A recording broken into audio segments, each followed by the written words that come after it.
Hi, my name is Trevor Yeltman, and I'm here to talk about a trauma-sensitive and resilience-enhancing school. And the purpose of this video or presentation is I'm going to show a visual model of a trauma-sensitive and resilience-enhancing middle school. And in that model, it will show a plan of action to help all students feel safe, connect to a school culture, self-regulate behavior, and achieve academic success. So the visual model here starts, the middle school model starts here with trauma sensitive being on this side where these arrows are. We have the middle piece here of the four main components of the process, and then we have a resilience building side. So just starting off here in the trauma sensitive, if you look here, safety, to be trauma sensitive is to allow students, as an educator, you're showing students that they're safe with you.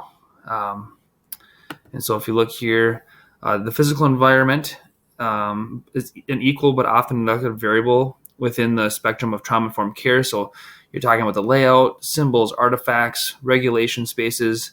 And so students need to feel that they're safe with you physically and then also emotionally as well. And so that's one of the part to be trauma sensitive is having this mindset of understanding.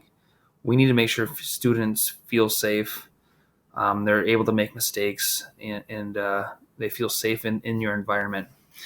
If you look over safety on the resilience building side, so you have the more of that mindset, the sensitive piece. The resilience building part would be growth mindset for students to be able to, not only just feel that safety, but also allow themselves to be safe. So positive inner thoughts of themselves, not saying that they can't do something. So again, they'll have to work on, that's their piece on, a growth mindset. As educators provide that environment of safety, the students can take advantage of that safety by allowing themselves to be resilient in the way that they think. Relationships is the second piece here. This is an order. It's very important that you can't get to this bottom healing and learning without, safety is step one.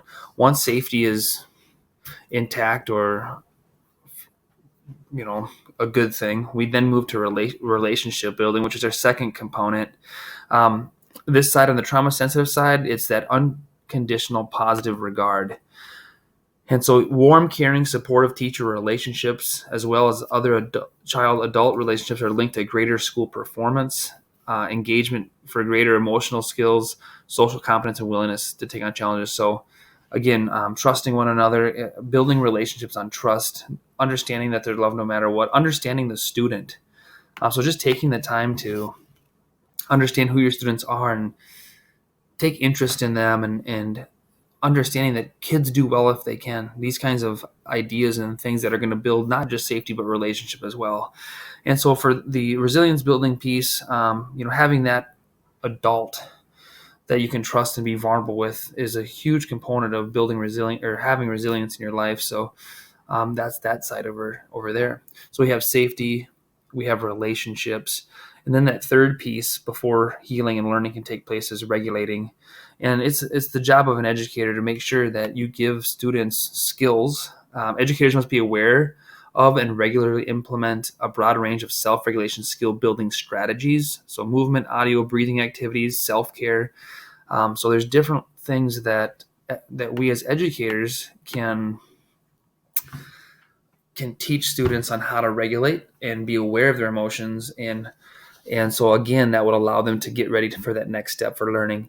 And so on the other side, for resilience enhancing, the calming your stress response system. So over there, the more that students are able to calm themselves and cope with stress and regulate, right? So if the students are thinking positive thoughts and in that growth mindset, they're safe within their own selves.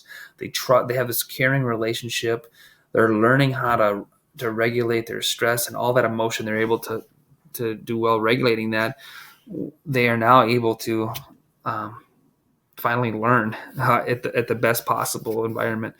So learning over here is the data-driven instruction. So taking, educators do that best is they take data from assessments and they take that they take that assessment and they look at what the student needs to know or what they already know. And so again, as far as from the educating side for being trauma sensitive, is you're going to take the information that you're getting from students, and this doesn't have to be all academic. It could be back to regulation. It could be um, executive functioning skills, right? If you see students need help with that, we can start teaching there. So again, once they are safe and there's good relationships and there's regulation, that learning takes place, and using data to teach is a very good thing. Students, what's a resilience building part for a student over there is that they're using their upstairs brain. So getting to this a point where they're regulated enough and feel safe enough and all those things where they can actually use their prefrontal cortex and start working on executive functioning skills and self-discipline and all those great things that are going to help them heal and learn. So this would be a really quick overview of the visual for this assignment. Obviously, there's a lot more that could be done here within some of the realms of the different ideas. But again, the whole process is, the one side to me is more of a mindset. How are we approaching our students? What kind of opportunities are we giving our students? What kind of environment are we giving our students? And the other side is, well, now based off of that, what are some things that students, how can they be resilient within themselves, right? We can give them every opportunity. That's what we want to do, is give them opportunities to be resilient by giving them these spaces and relationships and skills. And over there on their side, that's kind of how the process works to heal and learn. And so safe with me, unconditional positive regard, talked about that. Executive functioning skills, we talked a little bit about that. Goal setting, self-talk, games, working memory, mental flexibility. These are all things that are super important for any child's success, not just academically. And here are some of the references that were used. I hope I only have one page of that. It looks like I do. So I appreciate your time. If there's any question that you have about this, let me know. Otherwise, I can go back here.